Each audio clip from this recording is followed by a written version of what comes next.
Gulliver's Travels by Jonathan Swift. Chapter 4.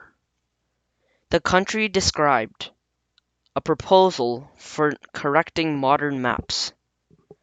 The King's Palace, and some other accounts of the metropolis. The author's way of traveling. The temple described. I now intend to give the reader a short description of this country, as far as I travelled it, which was not above 2,000 miles round Lorbrugge, the metropolis, for the Queen, whom I always attended, never went further, when she accompanied the King in his progress, and there stayed till his Majesty returned from viewing his frontiers. The whole extent of this prince's dominions reacheth about 6,000 miles length, and from 3 to 5 in breadth. From whence I cannot but conclude that our geographers of Europe are in a great error, by supposing nothing but sea between Japan and California. For it was ever my opinion that there must be a balance of earth to counterpoise the great continents of Tartary, and therefore they ought to correct their maps and charts by joining this vast tract of island in the north-west parts of America, wherein I shall be ready to lend them my assistance. The kingdom is a peninsula, terminated toward the northeast ridge of the mountains, 30 miles high, which are altogether impassable by reason of the volcanoes upon the tops. Neither do the most learned know what sort of mortals inhabit beyond those mountains, or whether they can be inhabited at all. On the 3 other sides it is bound by the ocean. There is not one seaport in the whole kingdom, and all the parts of the coasts in which the rivers issue are so full pointed rocks, and the sea generally so rough, that there is no venturing with the smallest of their boats. So these people are wholly excluded from any commerce with the rest of the world. But the large rivers are full of vessels, and abound with excellent fish, for they seldom to get any from the sea, because the sea fish are of the same size with those in Europe, and consequently not worth catching.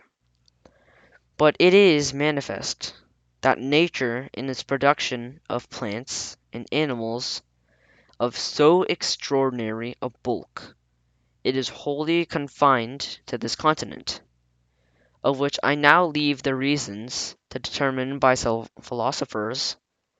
However, now and then they take a whale that happens to be dashed against a rock, which the common people feed on heartily.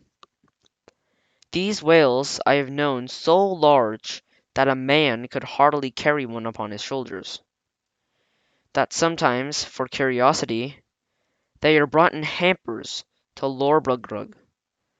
I saw one in a dish at the king's table, which passed for a rarity, but I did not observe he was fond of it, for I think, indeed, the bigness disgusted him, although I had seen one somewhat larger in Greenland.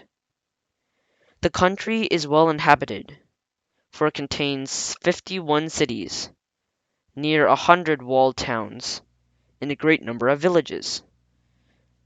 To satisfy my curious reader, it may be sufficient to describe Lorbrugge. This city stands on a pole 2 equal parts of each side of the river that passed through. It contains above 80,000 houses, and about 600,000 inhabitants. It is in length 3 gonglugs, which makes for 54 English miles, and 2½ in breadth. as I measured it myself in the royal map made by the king's order, which was laid on the ground on purpose for me. Extended 100 feet, I paced the diameter and circumference several times barefoot, in computing by the scale. It measured it pretty exactly. The king's palace is no regular edifice, but a heap of buildings around 7 miles round, and the chief rooms are generally 240 foot high, the broad and long in proportion. A coach was allowed to Glumdalclitch and me, wherein her governess frequently took her out to see the town, or to go among the shops. And I was always of the party, carried in my box, although the girl, at my own desire, would often take me out, and hold me in her hands, that I might more conveniently view the houses and the people that we passed along the streets. I reckoned our coach to be about a square mile of Westminster Hall, but not altogether so high. However, I cannot be very exact. One day the governess ordered our coachman to stop at several shops, where the beggars, watching their opportunity, crouched to the sides of the coach, and gave me the most horrible spectacles that ever an European eye beheld.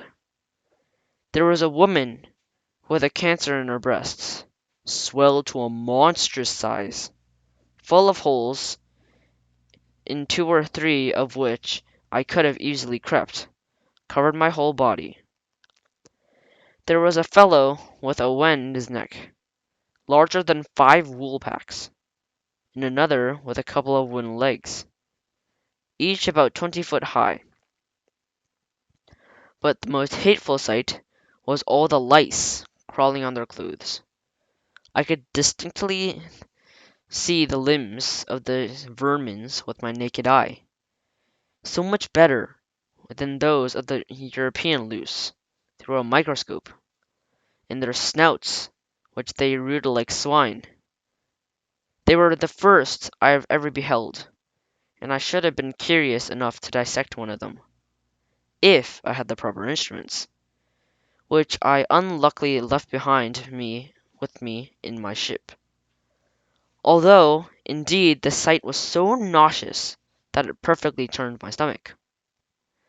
Besides the large box in which I was usually carried, the Queen ordered a smaller one to be made for me, about 12 foot square, and 10 high, for the convenience of travelling, because the other is somewhat too large for Glumdalclitch's lap, and cumbersome in the coach.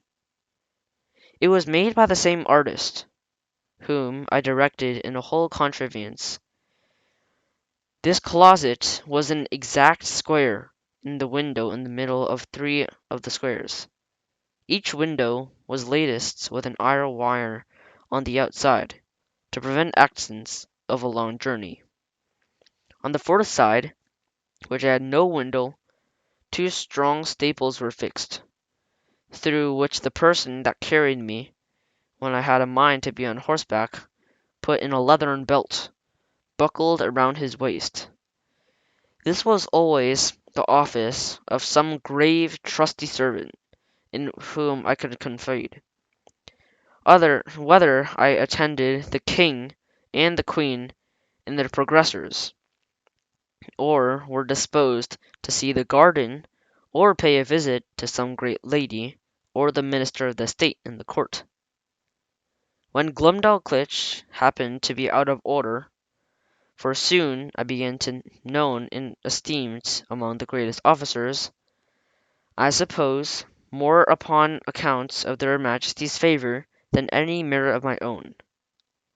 In journeys when I was weary of the coach, a servant on horseback would buckle my box, and place it on a cushion before him, and there I had a full prospect of the country on 3 sides from my window.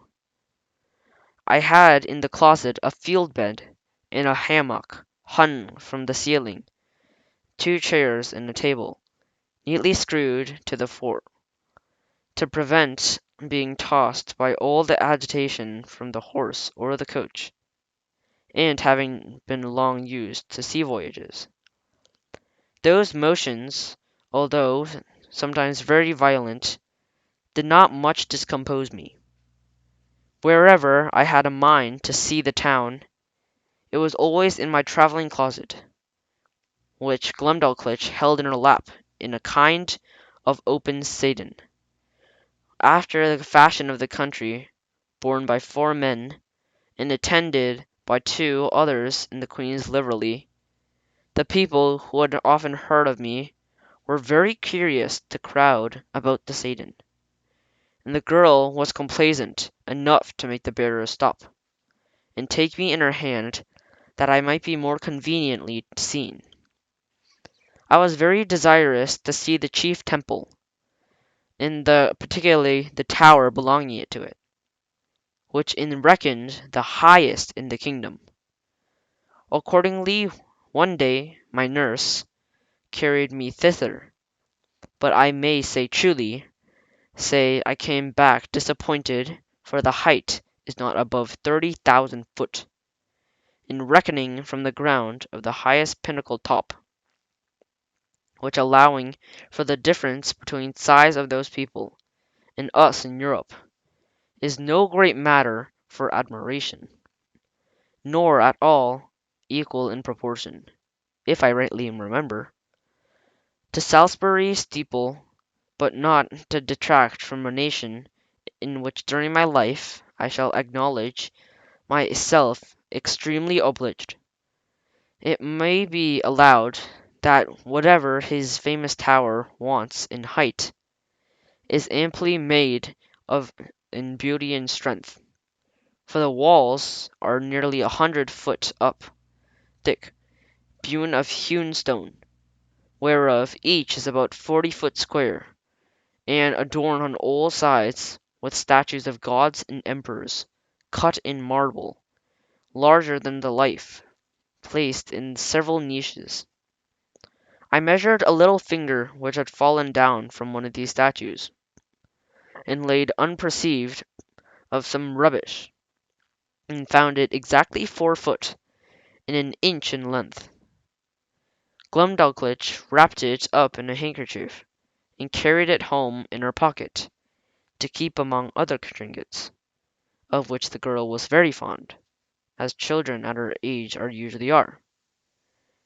The king's kitchen is indeed a noble building, vaulted at the top, and about 600 foot high. The great oven is not so wide, by 10 paces, as cupola at St. Paul's, for I measured the latter on purpose after my return. But if I should describe the kitchen grate, the prodigious pots and kettles of the joints meats turning on the spits, with many other particulars, perhaps I would be hardly believe that a severe critic might be apt to think I was enlarged a little, as travellers are often suspected to do so.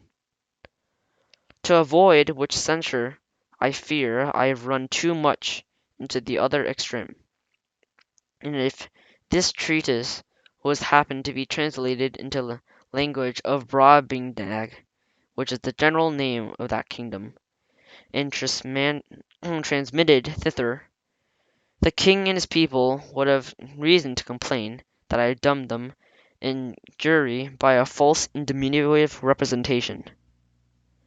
His Majesty seldom keeps above 600 horses in his stables. They are generally from 54 to 60 foot high. But when he goes abroad in the solemn days, he is attended for state by a militia guard of 500 horses, which indeed I thought was the most splendid sight that should ever be beheld, till I saw the part of his army in Battalia, whereof I shall find another occasion to speak.